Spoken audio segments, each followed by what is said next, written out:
यह वर्ष 2563 है। पृथ्वी ग्रह दी फॉल नामक युद्ध से बच गई है, जो 300 साल पहले हुआ था। जेलेम नाम का एक शहर जमीन से ऊपर आसमान में तैरता हुआ उन्नत इंजीनियरिंग से लटका हुआ है। इसके नीचे आयरन सिटी नामक एक शहर है, जो आयरन सिटी की फैक्ट्री से जेलेम तक ट्यूबों द्वारा जुड़ा हुआ है। जेलेम कबाड़खाने में कूड़ा फेंकता रहता है और हम डॉक्टर इडो जो यहाँ हैं, वह मादा साइबोर्ग के एक कोर की खोज करता है जिसमें मस्तिष्क और कोर हृदय होता है, लेकिन बिना शरीर और अंगों के। वह उसे बचाने के लिए साइबोर्ग को अपनी प्रयोगशाला में वापस लाने का फैसला करता है। एक नर्स सहायक के साथ मिलकर इडो अपने साइबोर्ग क्लिनिक में एक अतिरिक्त रोबोटिक बॉडी के साथ साइबोर्ग का पुनर्निर्माण करता है। साइबोर्ग जाग जाता है और अपने नए शरीर को देखकर आश्चर्यचकित और खुश होती है। वह इडो से मिलने जाती है और उससे कहती है कि वह भूखी है। वह कहती है कि उन्हें कोई भी स्मृति याद नहीं है।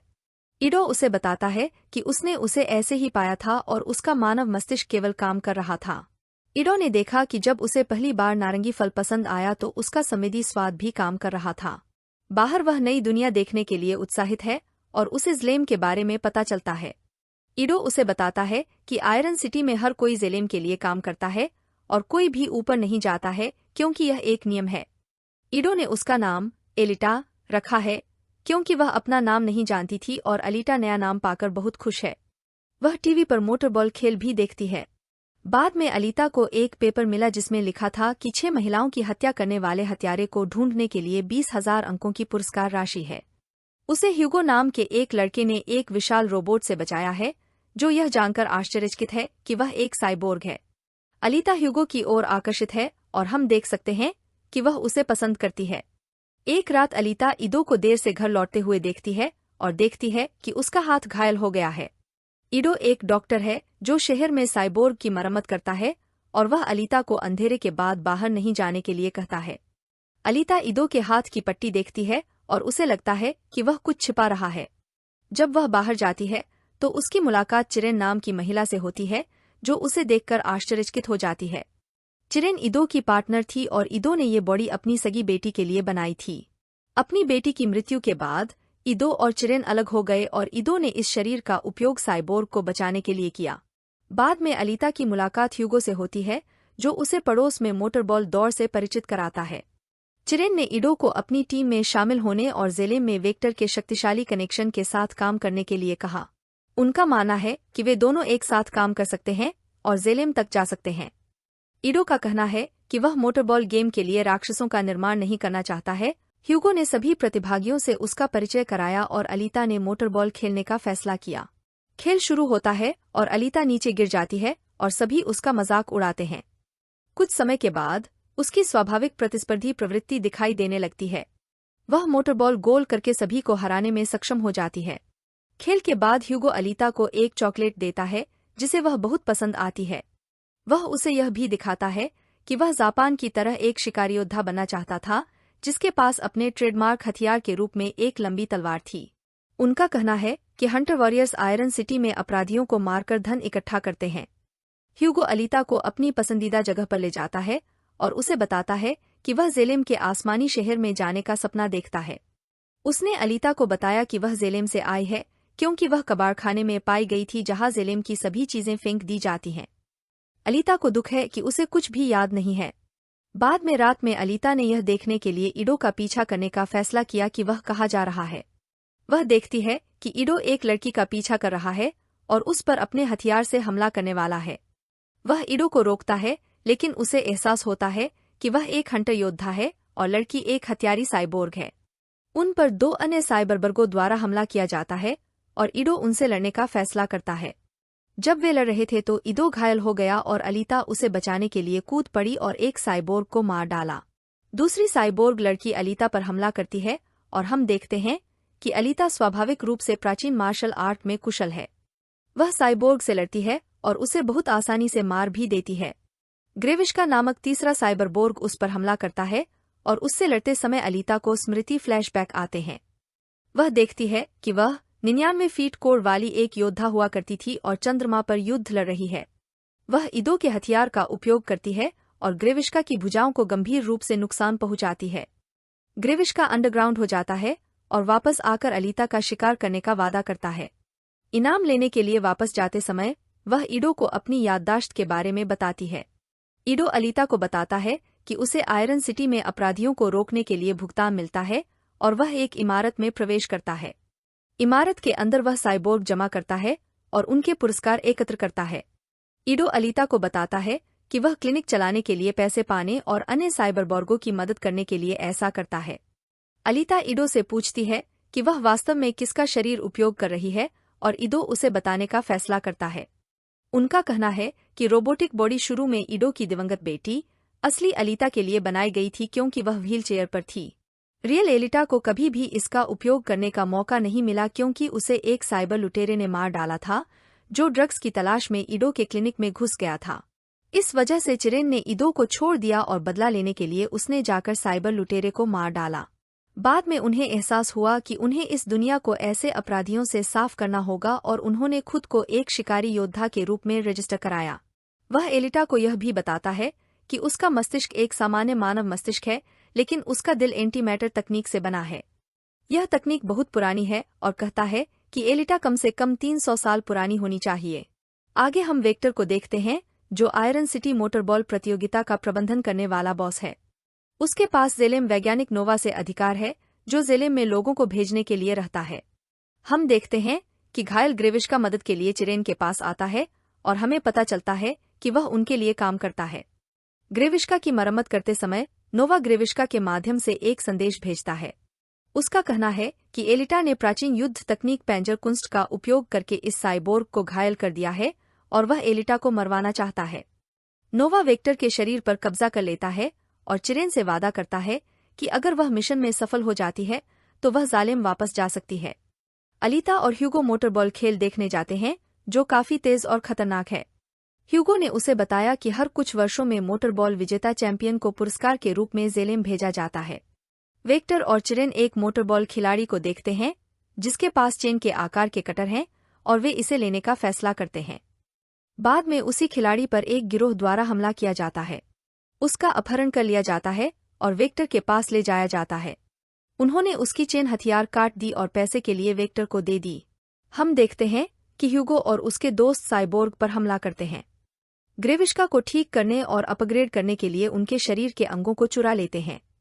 अगले दिन ह्यूगो और उसके दोस्त अलीता को शहर के बाहर एक वन क्षेत्र में ले आए।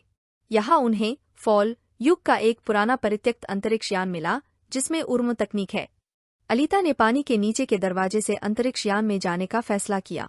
वह मुख्य कमांड डेक पर पहुंचती है और वहां उसे एक योद्धा साइबोर्ग का शव मिलता है।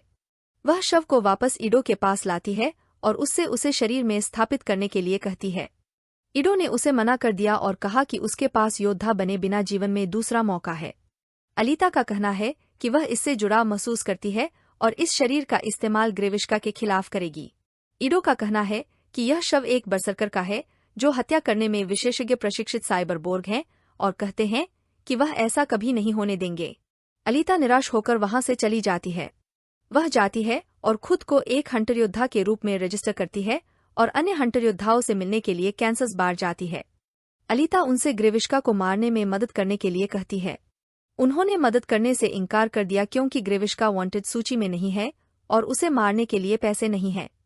जापान अलीता को शर्मिंदा करने की कोशिश करता है, लेकिन अलीता आसानी से उसे लड़ाई में हरा देती है और उसे अपमानित करती है।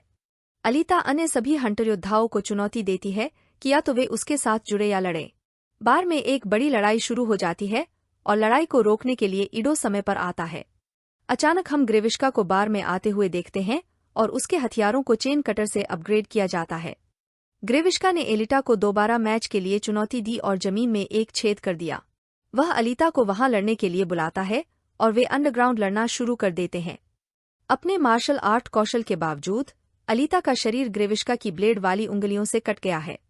उसे अपने जीवन के बारे में एक और दृष्टिकोण मिलता है जिसमें उसे नोवा को मारने की याद दिलाई जाती है। ईडो और एक अन्य शिकारी योद्धा आते हैं और अलीता की मदद करते हैं और ग्रेविश्का वहां से भाग जाता है। ईडो अलीता को वापस अपने पास ले जाता है और उसे बरसरकर के शरीर में रखता है। शरीर स्वचालित रूप से उसके साथ कॉन्फ़िगर होता है और उसके लुक को एडजस्ट करता है। अलीता जागती है और उसे अपना नया शरीर पसंद आता है और फिर वह ह्यूगो से मिलने जाती है। ह्यूगो उसे बिल्कुल ठीक देखकर आश्चर्यचकित हो जाता है और अलीता और ह्यूगो एक दूसरे को चूमते हैं। ग्रेविश का वेक्टर से मिलने आता है, जो उससे अलीता को मारने और उसका दिल लाने के लिए कहता है। वेक्टर ह्यूगो से मिलता है और उससे कहता है कि वह उसे 10 लाख क्रेडिट के लिए जेलेम भेज सकता है। बाद में ह्यूगो अलीता से मिलता है और उसे मोटरबॉल दौड़ में प्रवेश करने और इसे जीतने के लिए कहता है। अगर अलीता चैंपियन बन जाती है तो उसे मिलने वाले पैसे से वे दोनों एक साथ जेलेम जा सकते हैं। ईडो अलीता को दौड़ के लिए तैयार करता है और उसे सावधान रहने के लिए कहता है। अगर उसका शरीर क्षतिग्रस्त हो जाता है तो वह उसकी मरम्मत नहीं कर सकता। वेक्टर एलिटा को मारने के लिए हंटर वॉरियर्स और अन्य साइबरबॉर्ग को प्रतियोगी के रूप में नियुक्त करता है। जापान ने ह्यूगो और उसके दोस्त तांजी को उस समय पकड़ लिया जब वे साइबोर्ग के हिस्से चुरा रहे थे। जापान ने तांजी को मार डाला और ह्यूगो को उस साइबरबर्ग की हत्या के लिए दोषी ठहराया जिसके वे हिस्से ले रहे थे। ह्यूगो घायल हो जाता है और अब उसके सिर पर इनाम है, इसलिए वह वहां से भाग जाता है। ईडो को एहसास होता है कि सभी प्रतियोगी हत्यारे हैं और अलीता को उनके बारे में चेतावनी देता है। दौड़ शुरू होती है और अलीता एक एक करके सभी प्रतियोगियों को हटाना शुरू कर देते हैं। अचानक उसे ह्यूगो का फोन आता है, जो उसे जापान के बारे में बताता है और उसे परित्यक्त चर्च में उससे मिलने के लिए कहता है। चर्च के रास्ते में अलीता अन्य प्रतियोगियों को हटा देती है और जापान को रोकने के लिए समय पर पहुंच जाती है। जापान उसे ह्यूगो के काम के बारे में सच्चाई बताता है और उसे बुरी तरह घायल कर देता है। अलीता ह्यूगो को चर्च के अंदर ले जाती है, जहां हम देखते हैं कि चिरेन पहले से ही मौजूद है। चिरेन उनके प्यार से प्रभावित हो जाती है और ह्यूगो की जान बचाने का फैसला करती है। वह उसका सिर काट देती है और उसके मस्तिष्क को जीवित रखने के लिए अलीता के दिल का उपयोग करती है। जापान को उनकी योजना के बारे में पता चल जाता है, लेकिन अलीता उसकी ब्लेड तलवार पकड़ लेती है और उसका चेहरा काट देती है। ईडो ने ह्यूगो के सिर को एक साइबोर्ग बॉडी पर प्रत्यारोपित किया और उसकी जान बचाई। वह अलीता को वेक्टर के झूठ के बारे में बताता है कि आयरन सिटी के नागरिक कभी भी जेलेम में प्रवेश नहीं कर पाएंगे। उनका कहना है कि वह जेलेम के नागरिक थे और उनके माथे पर एक निशान था और वे केवल जेलेम में प्रवेश कर सकते हैं। अलीता वेक्टर का सामना करने जाती है, जहां वह बताता है कि चिरेन की हत्या कर दी गई है। उसके अंगों और शरीर के हिस्सों को जेलेम भेज दिया जाएगा। उनका कहना है कि आयरन सिटी के नागरिकों के लिए जेलेम जाने का यही एकमात्र रास्ता है। ग्रेविश का वेक्टर के कार्यालय में आता है और अलीता पर हमला करता है। अलीता अपने ब्लेड का उपयोग करती है और उसे आसानी से मार देती है।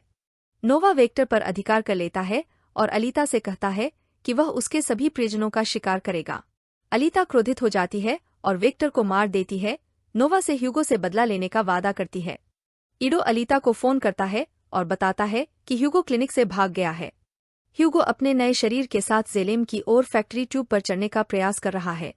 अलीता ह्यूगो के पास जाती है और उससे अपने साथ लौटने का अनुरोध करती है और उससे कहती है कि वे खुशी से नीचे रह सकते हैं। ह्यूगो सहमत हो जाता है, लेकिन नोवा ट्यूब के नीचे एक विशाल स्पाइक भेजता है जो ह्यूगो के शरीर को काट देता है। अलीता ह्यूगो की शेष बाह को पकड़ने और ट्यूब को पकड़ने के लिए अपनी तलवार का उपयोग करने में सफल होती है। ह्यूगो की कोहनी के जोड़ उसका समर्थन नहीं कर सकते और टूटकर अलग हो जाते हैं। वह अलीता को अलविदा कहता है। अलीता दुखी हो गई है, लेकिन ह्यूगो की यादों पर जीने के लिए दृढ़ संकल्पित है। कुछ समय बाद एलिटा को मोटरबॉल टूर्नामेंट की स्टार एथलीट के रूप में दिखाया गया, जहां वह चैंपियन बनने वाली है। जब वह अपनी तलवार जेलेम की ओर बढ़ाती है तो भीड़ उसकी जय जयकार करती है, जबकि नोवा उसे ऊपर से देखता है।